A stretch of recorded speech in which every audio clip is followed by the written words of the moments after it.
اس کو جواب دیا کہ احسان یہ ہے کہ اللہ کی عبادت اس طرح کرے کہ تو اسے دیکھ رہا ہے، اور اگر یہ کیفیت نہیں ہے تو کم از کم یہ کیفیت پیدا کر لے کہ وہ تجھے دیکھ رہا ہے۔ اس نے کہا آپ نے سچ کہا ہے۔ پھر اس کے بعد اس نے کہا مجھے اب قیامت کے بارے میں بتائیں۔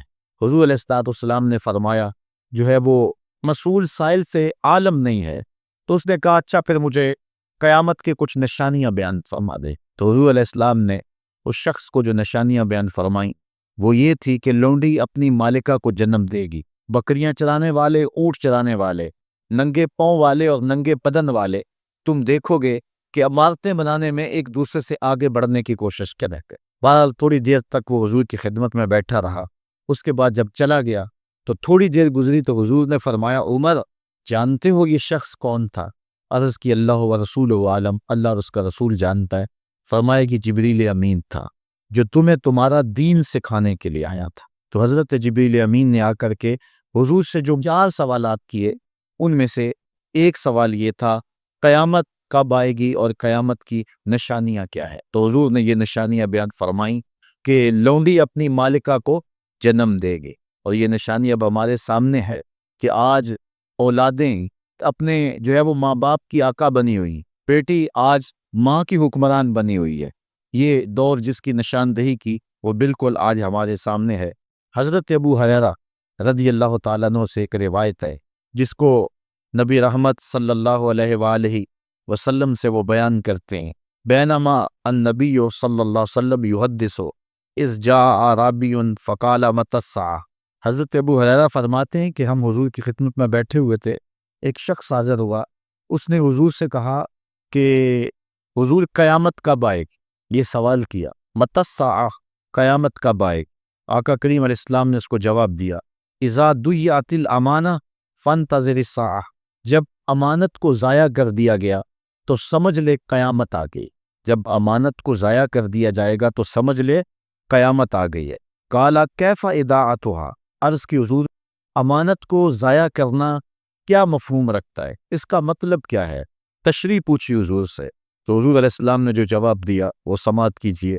قال اذا وسد الامر الى غیر اہلہ فانتظر الساعہ، فرمایا جب معاملات نااہل لوگوں کے سپرد کر دیے جائیں تو سمجھ لے کہ قیامت آ گئی۔ جب مسندوں کے اوپر مسندوں کے حقدار نہیں ہوگے، جب زاغوں کے تصرف میں عقابوں کا نشیمن آ جائے گا، جب تخت و تاج کے مالک غدار، بے دین اور نااہل لوگ ہوں گے، جب تخت و تاج کی حکمرانی اور مسلح و امامت کے مسند کے اوپر بیٹھنے والے بھی نااہل ہوں گے، تو پھر سمجھ لینا کہ قیامت جو ہے وہ ظاہر ہو رہی، اور قیامت کا پھر انتظار کرتا۔ آج جس زمانے سے ہم گزر رہے ہیں، ہم ذرا نظر اٹھا کر کے دیکھیں تو جس بھی منصب پر ہم کسی شخص کو دیکھتے ہیں الا ماشاء اللہ کثیر تعداد یہی ہے کہ نااہل لوگ جو ہیں وہ عالی مرتبت مناصب کے اوپر بیٹھے ہوئے ہیں، جو کہ ان کے حقوق کو اور ان کے انتظام کو بھی نہیں جانتے،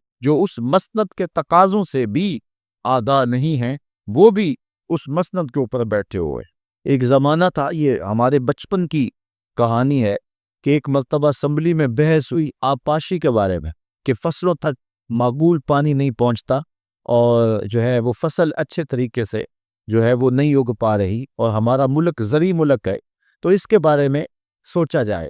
تو بہرحال اس پہ جب بحث شروع ہوئی تو ایک رکن اسمبلی اٹھا، اس نے کہا کہ پہلی بات تو یہ ہے کہ فصلوں تک پانی پہنچتا ہی نہیں ہے، اور دوسری بات یہ ہے جو پہنچتا بھی ہے وہ بھی راستے میں جو بجلی والے ہیں وہ بجلی نکال لیتے ہیں۔ اب وہ بجلی نکل چکی ہوتی ہے پانی سے، اب وہ خالی پانی جو ہے وہ فصلوں کو کیا کرے گا؟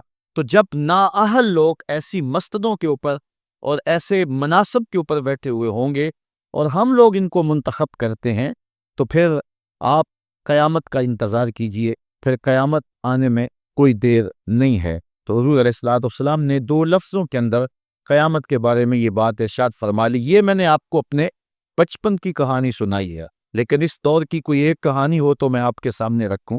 اس دور میں تو جو عالی مرتبت مناصب کے اوپر بیٹھے ہوئے انہیں سورہ فاتحہ تک نہیں آتی، سورہ اخلاص تک نہیں آتی ہے، تو اب بتاؤ کہ یہ قیامت کے قرب کی علامت ہے کہ نہیں ہے؟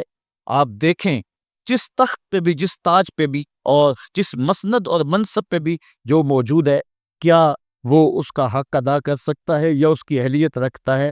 وہ کیا کسی شاعر نے کہا تھا کہ ہر شاخ بے الو بیٹھا ہے، انجام گلستاں کیا ہوگا؟ اور رومی نے اپنے زمانے میں کہا تھا کہ سگ وزیرو گرگ میرو موشرا درباں شوت این ارکان سلطنت ملک را ویراں شوت۔ یہ ایک دردناک کہانی ہے، لیکن قیامت کی نشانیوں کے حوالے سے آپ اس بات کو سمجھیں اور حضور علیہ السلام کے فرمان کی روشنی کے اندر ہم اپنے حالات کا جائزہ لیں۔ حضرت انس رضی اللہ تعالی عنہ سے ایک روایت ہے، کہتے ہیں سمیت رسول اللہ صلی اللہ علیہ وسلم یقولو، میں نے حضور علیہ السلام کو فرماتے ہوئے سنا ہے۔ یہ حضرت انس رضی اللہ تعالیٰ عنہ وہ صحابی ہیں جنہوں نے 10 سال تک حضور کی نوکری کی ہے، اور کہتے ہیں 10 سال میں ایک بار بھی ایسا نہیں ہوا کہ حضور نے مجھے اف بھی کہا ہو۔ کہتے ہیں کبھی ایسا ہوتا کہ میرے ہاتھ سے کوئی برتن ٹوٹ جاتا، ازواج مطہرات جو ہیں وہ اس پہ ناراض ہونے لگتی، تو حضور علیہ السلام روک دیتے، فرماتے اسے کچھ نہ کہو، اس برتن کی عمر ہی اتنی لکھی ہوئی تھی، یہ اتنے عرصے کے لیے ہی پیدا کیا گیا تھا۔ تو آقا کریم علیہ السلام نے جو ہے وہ ازواج مطہرات کو بھی روکا کہ وہ مجھے جھڑکے نہ۔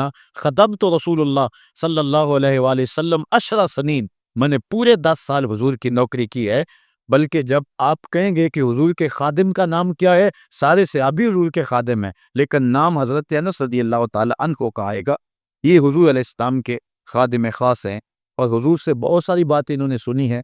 تو ان باتوں میں سے ایک بات کہتے ہیں سمیت رسول اللہ صلی اللہ علیہ وسلم یقولو، میں نے رسول کریم صلی اللہ علیہ وسلم کو کہتے ہوئے سنا، ان من اشراط الساعۃ ان یرفع العلم، قیامت کی نشانیوں میں سے ایک نشانی یہ ہے کہ علم اٹھا لیا جائے گا، جہالت پھیل جائے گی، علم اٹھا لیا جائے گا۔ آج لفظ زیادہ ہو گئے ہیں، انفارمیشن زیادہ ہو گئی ہے، لیکن جس کو علم کہا جاتا ہے، جو مومن کے سینے کا جمال اور نور ہے، آج وہ اٹھا لیا گیا ہے۔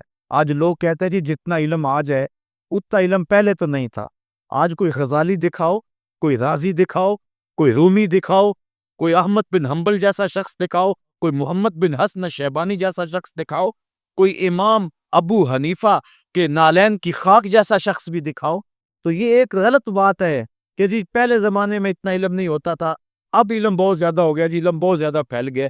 علم نہیں پھیلا ہے، یہ چند معلومات ہیں، انفارمیشن کا دور ہے، اور خبریں ہیں۔ جو علم ہے، جو کہ مومن کے سینے کا جمال ہے اور باطن کا نور ہے، جو زندگی کی راہوں کو اجالتا ہے اور زمانے کو مالک کی تحلیل کے قریب کرتا ہے اور انسان کو انسانیت سکھاتا ہے، وہ علم جو ہے وہ اٹھتا چلا جا رہا ہے۔ اور حضور سے پوچھا گیا کہ حضور علم سینوں سے اچک لیا جائے گا، سینوں سے کھینچ لیا جائے گا؟ فرمایا نہیں، علماء اٹھا لیے جائیں۔ جب علماء فوت ہو جائیں گے تو ان کی جگہ اس درجے کے لوگ نہیں آئیں گے، پھر زوال پذیر سلسلے ہوتے چلے جائیں گے، علم اٹھا لیا جائے گا۔ جب سینے علم سے خالی ہو جائیں گے تو پھر قیامت آ جائے گی۔ اس لیے حضور علیہ السلام کا فرمان ہے، کائنات کی ہر شے علماء کی زندگی کی دعائیں مانگتی ہے، حتی الحیتان فی البحر، یہاں تک کہ سمندروں اور دریاؤں کے اندر مچھلیاں بھی علماء کی زندگی کی دعائیں مانگتی ہیں۔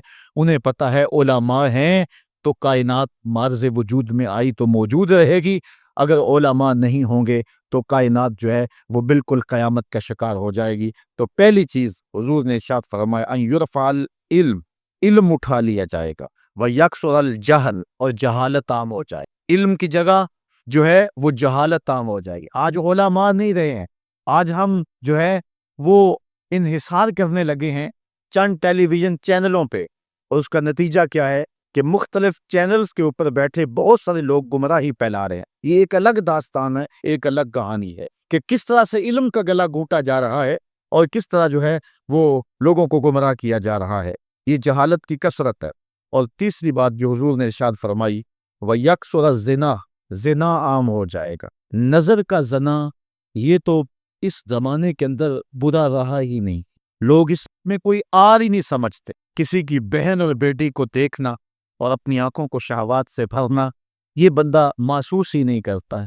حضور علیہ السلام نے ارشاد فرمایا، من زنا زنیا بہی ولو بہی تانے دارہی، جس نے زنا کیا یہ عمل اس کے گھر بھی لوٹے گا، اگرچہ وہ اپنی دیواریں اونچی اونچی کیوں نہیں کر لیتا۔ اگر آج کوئی کسی کی بہن بیٹی پر اپنی نظروں کو غلیظ کرتا ہے تو وہ یہ کیسے کہہ سکتا ہے کہ میری بہن اور میری بیٹی کسی کی گندی نظروں کا شکار نہیں ہوگی؟ یہ مکافات عمل ہیں۔ گندم از گندم پرویت جو ز جو، از مکافات عمل غافل مشو۔ اس لیے بدکاری پھیل جائے گی، نظر کی بدکاری اور ہر طرح کی بدکاری، اور یہ اتنا برا اور کبھی کام ہے کہ اللہ تعالیٰ جل شانہ نے قرآن مجید میں اسے کھلی بے حیائی قرار دیا ہے۔ آج میڈیا کے ذریعے، آج انٹرنیٹ کے ذریعے، اور یہ جو موبائل پیکج کی مصیبت نکلی ہے، اس سے معاشرے کا امن خراب ہو گیا اور معاشرے کے اندر حیا کا جوہر جو ہے وہ لوٹ لیا گیا ہے۔ اپنی نسلوں کی حفاظت کریں، ان کے ہاتھوں سے جو ہے وہ ناول چھینیں، اور ان کے ہاتھوں سے جو ہے وہ اس طرح کی مخرب اخلاق سیڈیز چھین لیں، اور ان کے ہاتھوں میں اللہ کا قرآن دیں اور رسول کریم علیہ السلام کی احادیث تھمائیں اور ان کو راہ حق کا مسافر بنائیں۔ یہ ذمہ داری ہے والدین کی۔ کل قیامت کے دن ایک عورت 4 مردوں کو جہنم میں لے جائے گی۔ عرض کیا گیا وہ کیسے؟ فرمایا ایک عورت کو حکم ہوگا جہنم کا تو وہ عرض کرے گی مالک میرے باپ کو بلایا جائے، باپ کو بلایا جائے گا، یا اللہ یہ میرا باپ ہے، میں اس کی بیٹی، میری تربیت کا جوہر اس کے ہاتھ میں تھا، آج جن بدکاریوں اور گناہوں کے سبب جہنم میں جا رہی ہوں اس کا ذمہ دار یہ ہے۔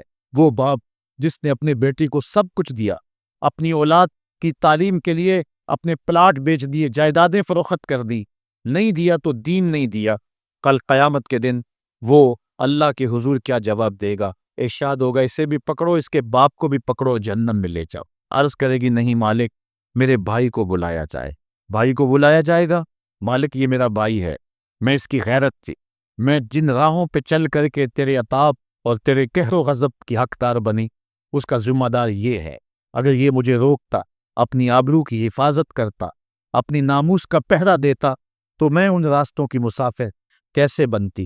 میری خرابی کا ذمہ دار یہ ہے۔ اب وہ بھائی کیا جواب دے گا جو چوکوں اور موڑوں پہ کھڑا ہو کے آنے اور جانے والی بہنوں اور بیٹیوں کو دیکھتا ہے اور یہ سمجھتا ہے کہ میری بہنیں اور میری بیٹیاں گھر میں محفوظ ہیں؟ وہ قیامت کے دن کیا جواب دے گا؟